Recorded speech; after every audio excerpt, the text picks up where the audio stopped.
नमस्कार, मैं हूं राज ठाकुर। आपके साथ बुलेटिन की शुरुआत करते हैं हरियाणा के स्कूल्स में कोरोना के दस्तक की खबर के साथ। हरियाणा के स्कूल्स में कोरोना का कहर जारी दिख रहा है और रेवाड़ी के बाद अब जींद में 11 छात्र और 8 अध्यापकों की रिपोर्ट पॉजिटिव आई है। जिले के सभी स्कूल्स में टेस्ट करवाए जाएंगे। बता दें, कल रेवाड़ी में 78 स्कूली बच्चे कोरोना पॉजिटिव मिले थे।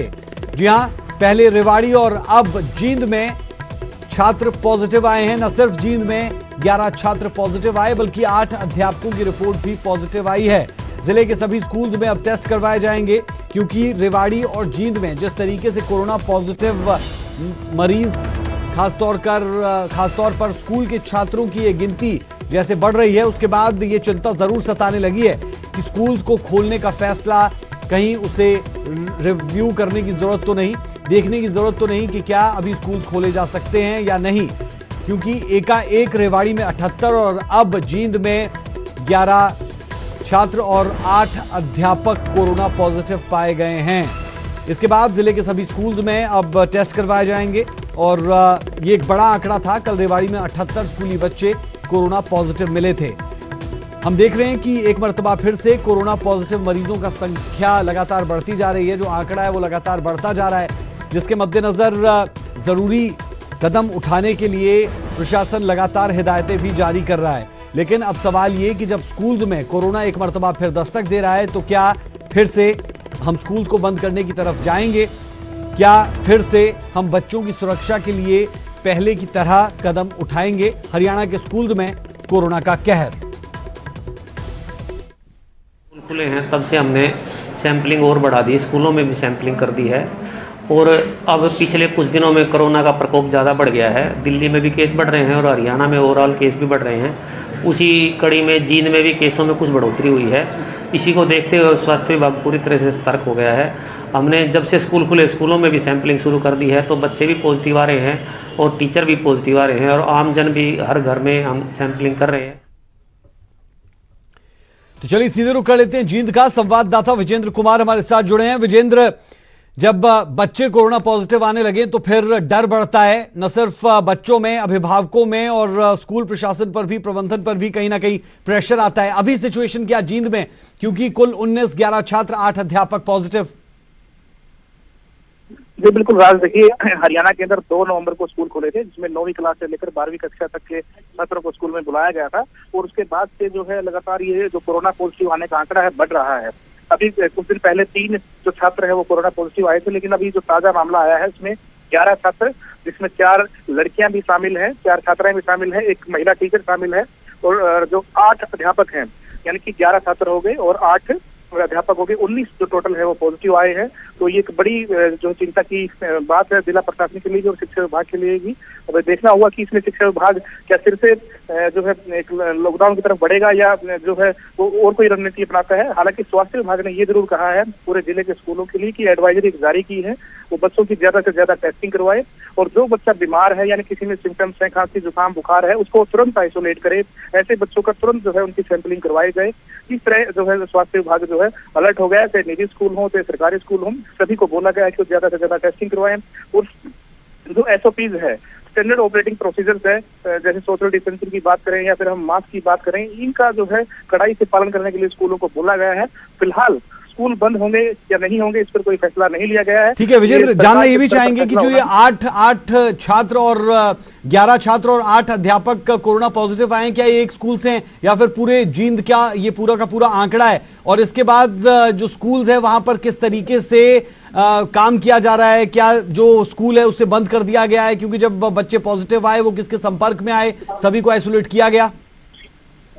जी राज, देखिए जो कोरोना पॉजिटिव आई हैं छात्र छात्राएं, ये लगभग जिले के हर कस्बे, चाहे नरवाना से हैं, जींद शहर से ही हैं। तो शहर का जो मुख्य स्कूल है गवर्नमेंट सीनियर सेकेंडरी स्कूल वहां से है, जुराना का एक गांव है मालवी वहां से है, सतीजों का एक स्कूल है वहां से है, यानी कि जिले के जितने भी कस्बे हैं वहां से पॉजिटिव आए। इसलिए बड़ी चिंता की बात है, हर कोने से बच्चे पॉजिटिव मिल रहे हैं, किसी एक स्कूल का मामला नहीं है। और फिलहाल इसी को लेकर जो है जिला प्रशासन की सख्ती में कि आखिर क्या रणनीति अपनाई जाए।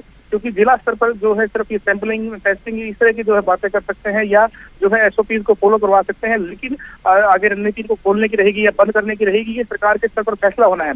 फिलहाल तो जिला प्रशासन जो है और स्वास्थ्य विभाग है टेस्टिंग बढ़ाने पर अब जोर दे रहा है और ज्यादा से ज्यादा स्कूलों के अंदर टेस्टिंग बढ़ाई जाएगी। जी राज, बेहद शुक्रिया इस तमाम जानकारी के लिए। अपडेट्स के लिए हम लौटते रहेंगे, लेकिन कहीं ना कहीं चिंता की लकीरें माथे पर जरूर खींचती है जब रेवाड़ी में 78 और उसके बाद अब आप जींद का हाल देखते हैं तो छात्र और अध्यापकों को मिलाकर कुल 19 मामले अब तक सामने आ चुके हैं।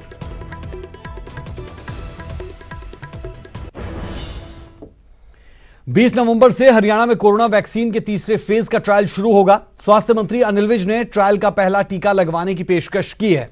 विज ने खुद ट्वीट कर इस बारे में जानकारी दी। बता दें कि 20 शोध केंद्रों में कोरोना वैक्सीन का तीसरा ट्रायल किया जा रहा है। करीब 25,000 लोगों को कोरोना वैक्सीन दी जाएगी और यह भी बता दें कि कोरोना वैक्सीन का तीसरा जो फेज है, तीसरा ट्रायल ये किया जाएगा। इन सेंटर्स में पीजीआई रोहतक भी शामिल है। 20 नवंबर से हरियाणा में कोरोना वैक्सीन का ट्रायल एक बार फिर से शुरू होगा। वैक्सीन के तीसरे फेज का ये ट्रायल जो 20 नवंबर से शुरू होगा।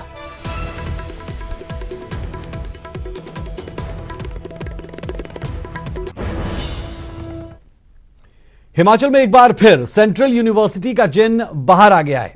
केंद्रीय वित्त राज्य मंत्री अनुराग ठाकुर ने अफसरशाही के कंधे पर बंदूक रखकर अपनी ही सरकार को निशाने पर लिया। वहीं सीएम जयराम ठाकुर ने भी अनुराग ठाकुर को नसीहत दी है।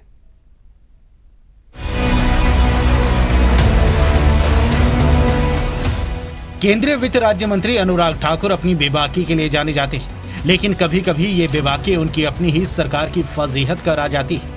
हिमाचल प्रदेश में सेंट्रल यूनिवर्सिटी के मुद्दे पर अनुराग ठाकुर आर पार की लड़ाई के मूड में।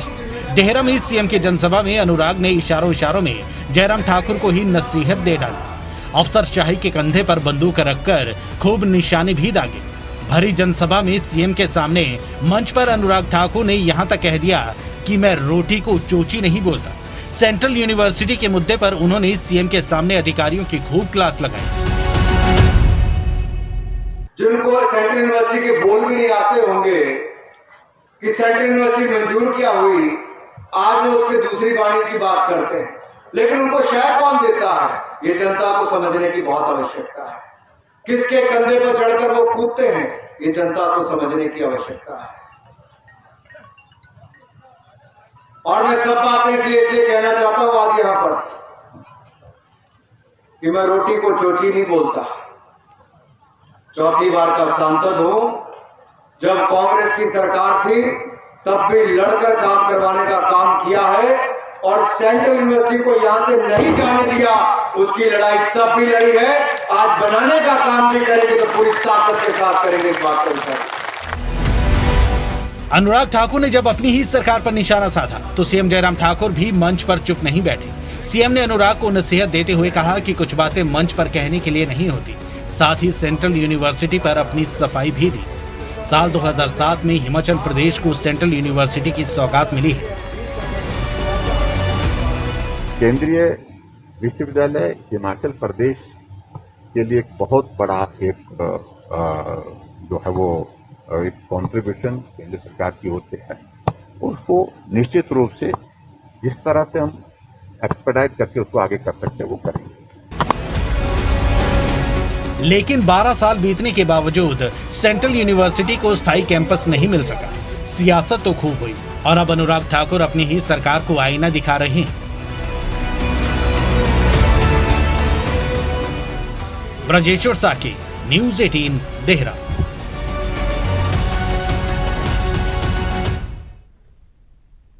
तो कुल मिलाकर सेंट्रल यूनिवर्सिटी को लेकर सियासत जो लगातार गर्माती रही है, अभी भी वो शांत होती नजर नहीं आती। रुक कर लेते हैं, संवाददाता विचित्र शर्मा हमारे साथ जुड़े हैं। विचित्र, हमने देखा कि अनुराग ठाकुर ने मंच से ही अफसरशाही पर निशाना साधा और जिक्र उस वक्त का भी किया जब कांग्रेस की सरकार प्रदेश में थी और उस दौरान भी वो सेंट्रल यूनिवर्सिटी के लिए लड़ते रहे और उसे यहां से नहीं जाने दिया। क्या कुछ उस दौरान हुआ और कैसे देखा जाए राजनीति के लिहाज से, क्योंकि अपनी सरकार और मुख्यमंत्री तक वहां पर थे जब घेर रहे थे अनुराग ठाकुर? देखिए राज, बिल्कुल आपने सही कहा है कि पहले जिस तरह से अनुराग ठाकुर ने यह कह दिया कि पूर्व की सरकारों के दौरान भी वो इस मुद्दे को उठाते रहे हैं। पहली मर्तबा जो है वो अनुराग ठाकुर का गुस्सा जो है वो परवान चढ़ रहा है और उन्होंने यहां तक कह दिया कि ये मेरा ड्रीम प्रोजेक्ट है। हालांकि इससे पहले उन्होंने ये कभी नहीं दोहराया, कभी नहीं कहा कि ये उनका ड्रीम प्रोजेक्ट है, लेकिन पहली मर्तबा उस वक्त जब वो दिशा की मीटिंग ले रहे थे, उस वक्त तमाम अधिकारी, सरकार के नुमाइंदे, कांगड़ा के जो विधायक थे वो वहां पर बैठे हुए थे, दिशा की मीटिंग चल रही थी।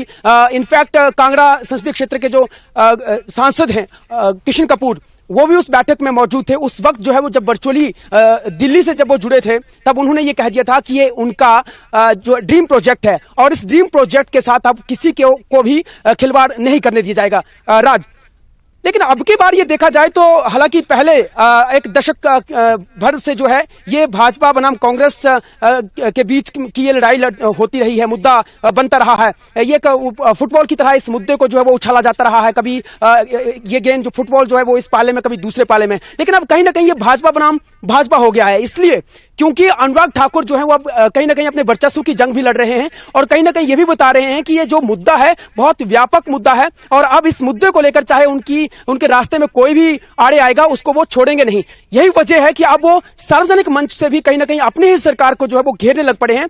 डबल इंजन की सरकार कही जाती थी और डबल इंजन की सरकार में यानी केंद्र में भी भाजपा की सरकार है और यहां भी भाजपा की सरकार है, बावजूद इसके 3 साल हो चुके हैं, यानी इस सरकार को 3 साल हो चुके हैं और फॉरेस्ट क्लियरेंस तो उन्होंने दिला दी लेकिन म्यूटेशन नहीं हो पाया। राज, सबसे बड़ी बात मैं आपको बताता हूं कि जब साल 2007 में 15 अगस्त साल 2007 में डॉक्टर मनमोहन सिंह तत्कालीन प्रधानमंत्री हुआ करते थे, उन्होंने उन तमाम राज्यों को जो है ये सेंट्रल यूनिवर्सिटी का एक तोहफा दिया था, ये कहते हुए कि जहां पर बड़े शैक्षणिक संस्थान नहीं है वहां पर ये दिया जाए। तो हिमाचल प्रदेश को साल 2009 में जो है वो सेंट्रल यूनिवर्सिटी एक्ट के तहत जो है वो ये बड़ा तोहफा मिला था और साल 2010 में जो है वो शाहपुर में जो है वो कैंपस, एक अस्थायी कैंपस जो है वो शुरू कर दिया गया था और 400 करोड़ रुपए का बजट भी दिया गया था ताकि भवन निर्माण हो पाए।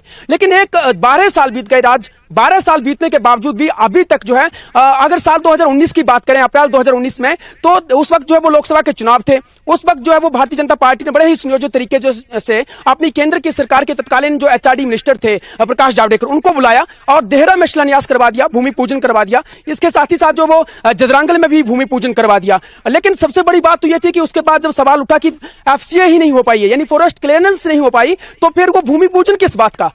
उसके बाद जो है अब बात सामने ये आ रही है कि 417 हेक्टेयर भूमि है ये राज, 417 हेक्टेयर भूमि, यानी जदरांगल में 303 हेक्टेयर भूमि है, धर्मशाला का जो जदरांगल है, और जो 114 हेक्टेयर भूमि जो है वो है देहरा में।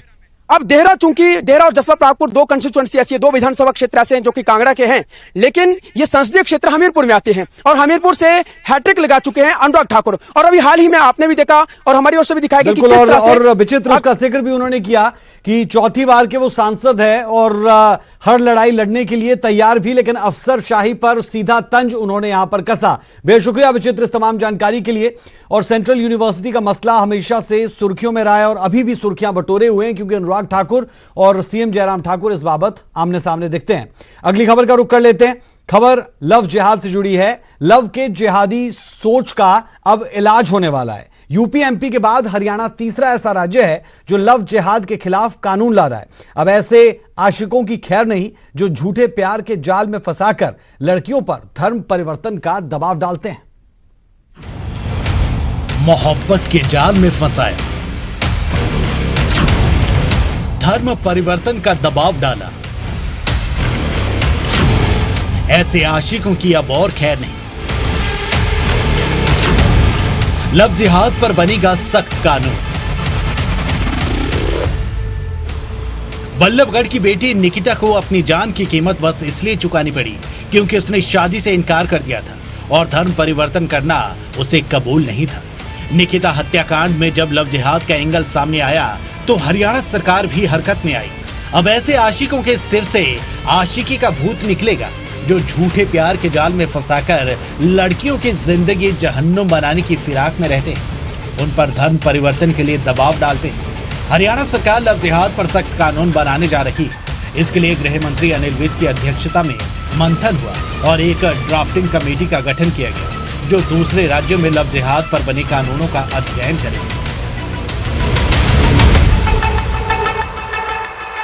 लव जिहाद पर एक सख्त कानून, ताकि कोई भी दबाव में, प्रलोभन में, षड्यंत्र से, प्यार के जाल में फंसाकर किसी का धर्म परिवर्तन ना कर सके।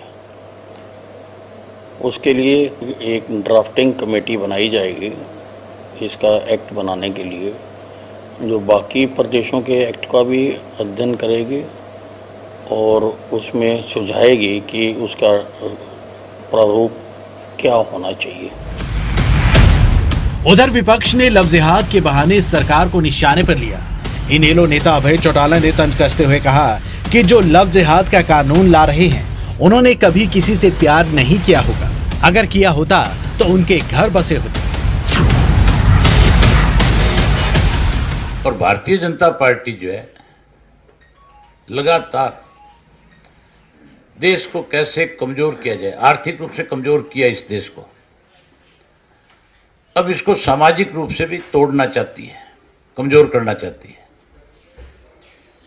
इसके लिए इस तरह के कानून बनाने की बात कह करके लोगों में एक भय का माहौल पैदा करना चाहते हैं, लोगों का आपस में लड़ाना चाहते हैं।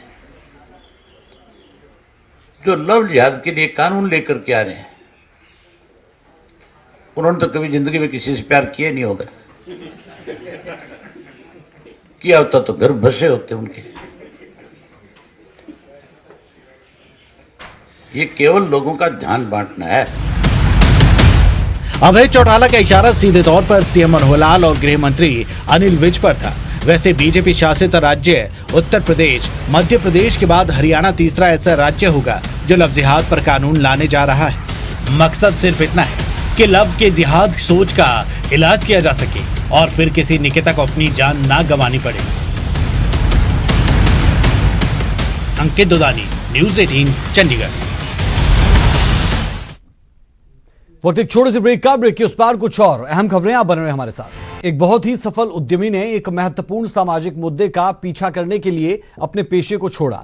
साल था 1997 और वो प्रसिद्ध आदमी है जैक सिम। उन्होंने दुनिया के 1/3 लोगों के लिए स्वच्छता के अधिकार के लिए लड़ाई लड़ी। आज विश्व शौचालय दिवस पर आइए जैक सिम को सुनते हैं।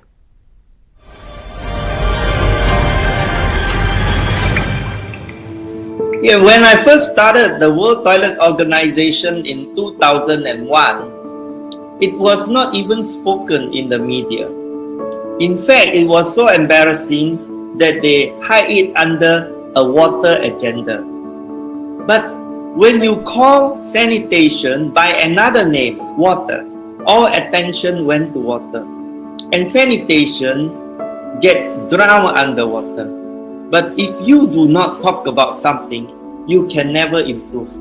In the last 20 years, our founding day, 19th of November, has been enshrined by the United Nations General Assembly. All 193 countries agreed that this should be called the World Toilet Day, 19th of November. Why? Because prevention is cheaper than cure. We don't have enough money to employ doctors, nurses, pay for medicine, build hospital. All you have to do is to make sure the water is clean, people wash their hands, and immediately you can save half of all the medical health care. But with the COVID-19, hygiene awareness and hand washing has reached its highest point of awareness in the history of mankind. Everybody is so afraid and so clear that without washing their hands, they are going to put themselves in danger. So I think on the one hand, COVID is a very bad thing, but at least it created the awareness that hygiene is our first line of defense against all diseases.